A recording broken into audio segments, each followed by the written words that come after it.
What comes into your mind when you hear the word Impressionism? Many people would probably say that it's some kind of painting style. Others, who are slightly more informed but don't quite have it yet, might think of some sort of abstract art. But the Impressionists were a small group of people who were ridiculed during their day, but who changed the course of music and painting forever.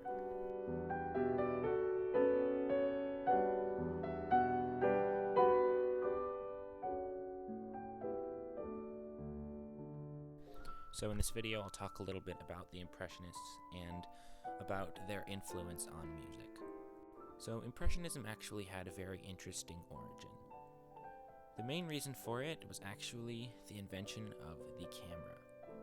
Up to the point when Impressionism began to be popular, or at least when it was just starting, paintings were as realistic as possible.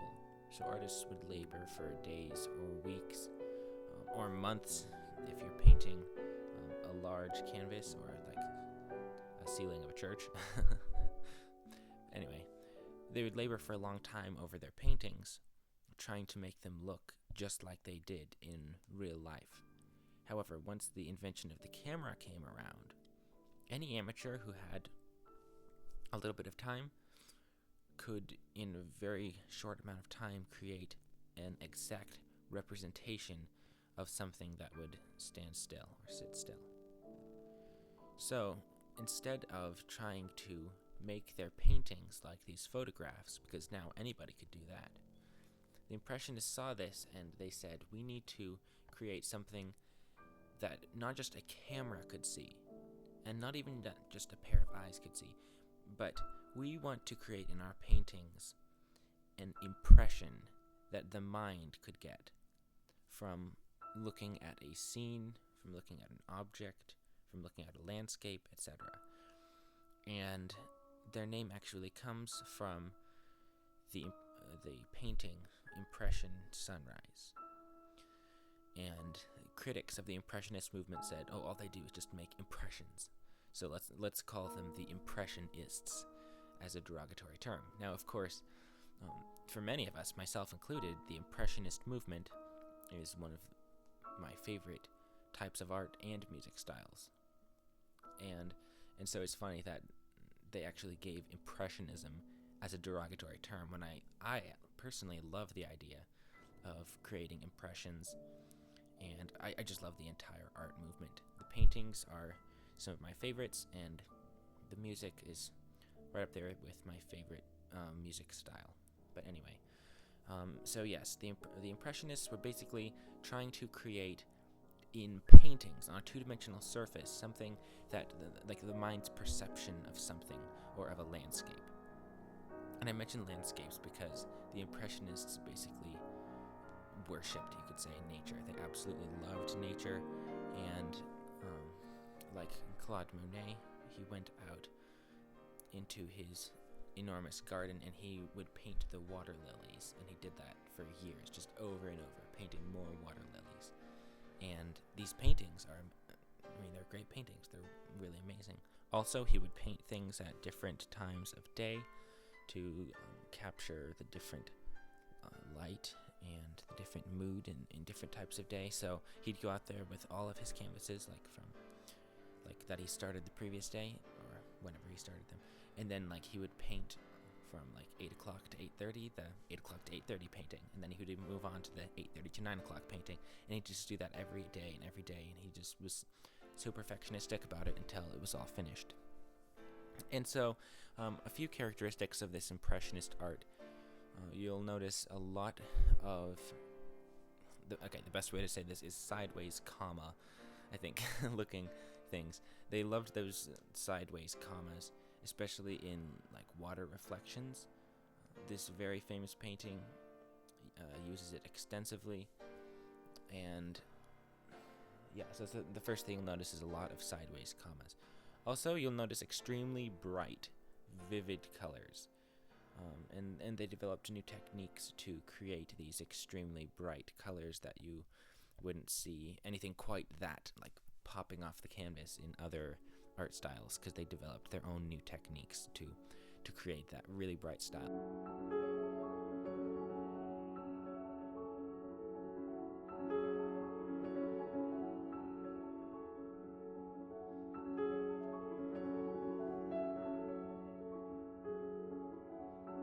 However, the Impressionists very rarely would use a single color to cover a large area of the canvas, or at least uninterrupted. Like, they wouldn't just put a big blob of color in one spot. They liked variance and sort of, almost, you could say, creating motion in nature instead of making everything very, cut and dried, almost literally. They liked to use broader brushstrokes and, again, creating those impressions like I talked about. And that really creates an amazing effect for the viewer when understood correctly. Like, you might say, well, I could do that when you look at a Renoir painting. Like, oh, I could probably put that on a canvas if I had all those paints and brushes he had. Well, that's not the thing. And really, that's not the thing in art. Is if you could do it or you couldn't. Yes, you could, but you didn't. That's more the thing. You could create the painting black square, but you didn't. And that's really what art is about. It's about oftentimes being the first to create something, or representing something in your music or in your paintings that's never been done before. It's about exploring new things and conveying new messages in your art that haven't been conveyed before. So that's one thing that's really highlighted in the Impressionist movement, is it's a lot different, at least to our eyes, than say the medieval period to the classical period. You might not notice a whole lot of difference, and maybe you would, but then when you see like Romantic to Impressionism, which was just a few years, then you'll probably notice a ton of difference. And that's because they were so daring, they were so experimental. And when they set up these displays of Impressionist paintings, they were really criticized. And that's understandable. It's because people were not expecting this. Like, what on earth? Lots of people could do this hideous, simple paintings to them. But again, they didn't.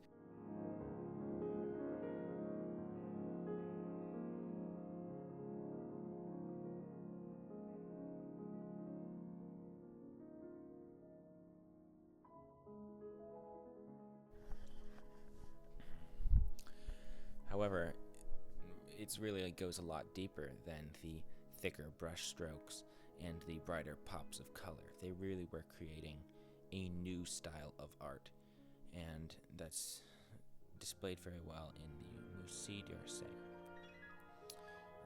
which has a lot of Impressionist art. So let's talk about, for a few minutes, what effects this had on the music.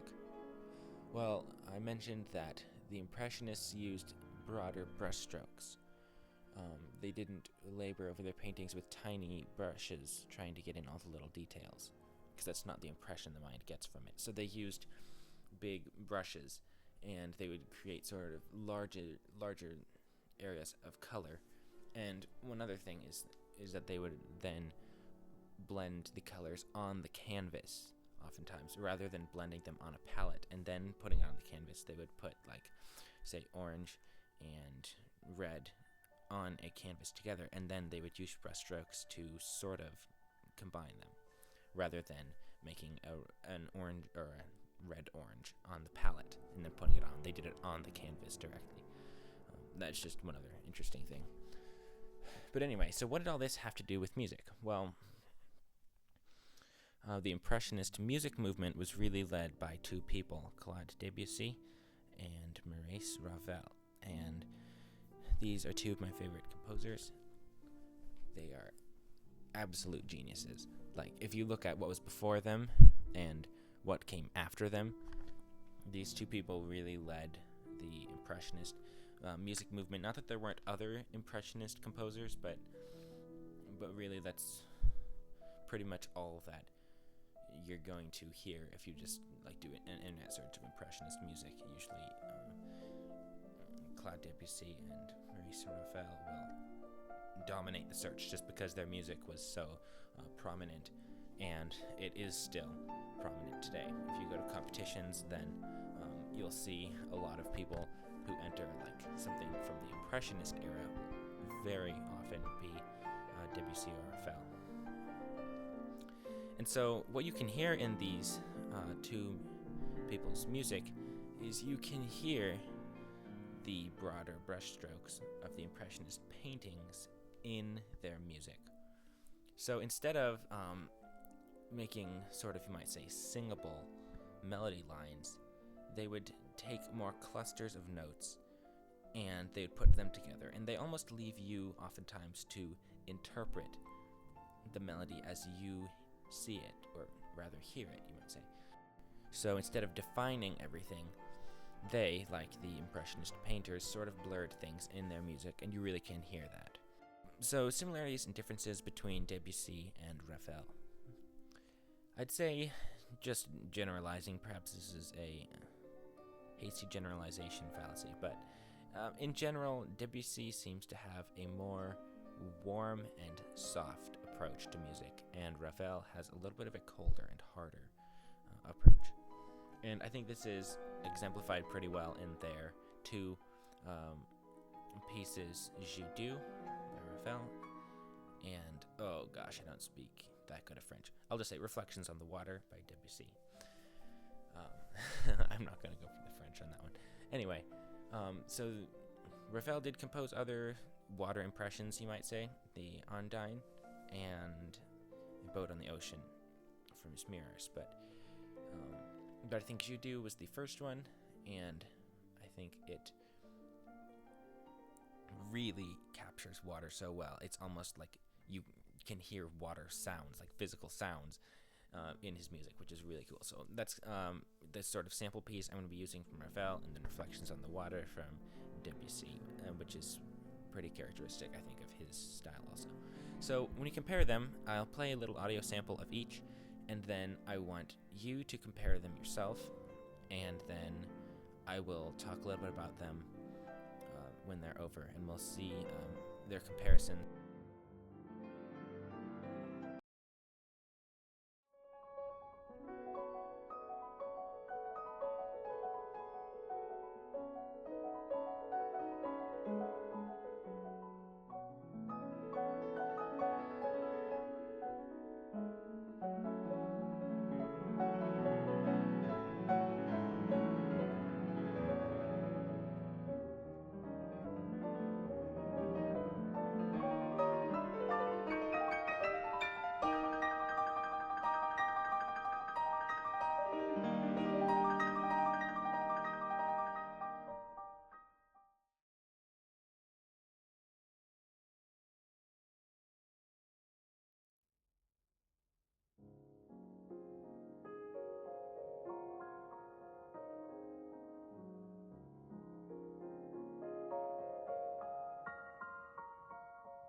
Okay, so again, two great pieces of music, two of my favorites. I listen to them all the time, at least a few times a week for both of them.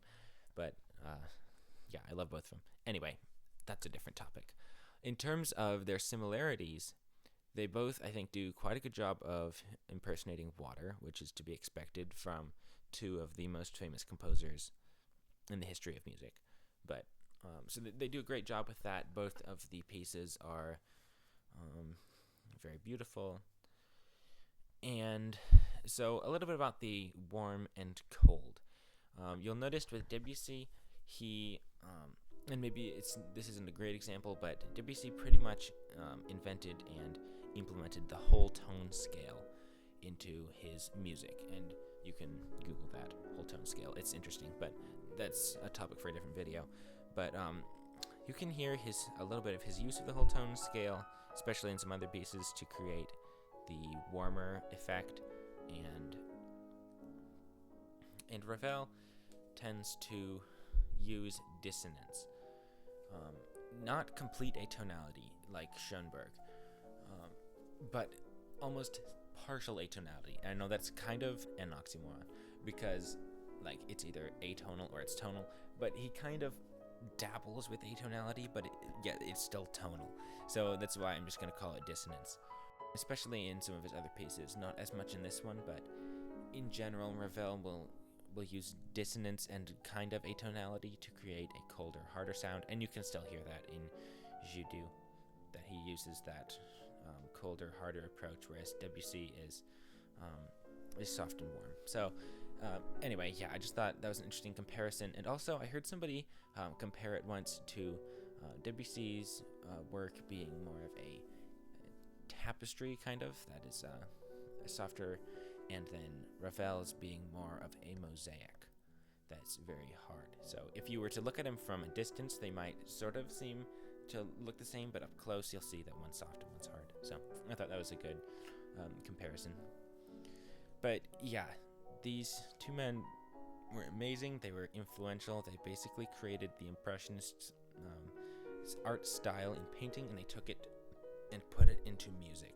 And it just is, yeah, great music. One of my favorite music styles, and some of my favorite paintings came from the Impressionist era. So with this information, if you want to watch my video, The Best of Maurice Ravel, I'll put a link to it right here. And there's just some of my favorite pieces by my second favorite composer after the great Frédéric Chopin. But yeah, other than that, Ravel is probably second favorite. So you can watch this video, just some of my absolute favorites by him. And if you want to, I'll make one, The Best of Debussy. But there already are some, which you can look up. But yes, so that's the Impressionist movement. I hope you learned a few things, and if not, I hope it was a good refresher for you. I'd encourage you to look up more Impressionist paintings, and you can see what I'm talking about. If you disagree with any of it, feel free to drop a comment below. It is really a great art style, and have fun looking at paintings and listening to the great music.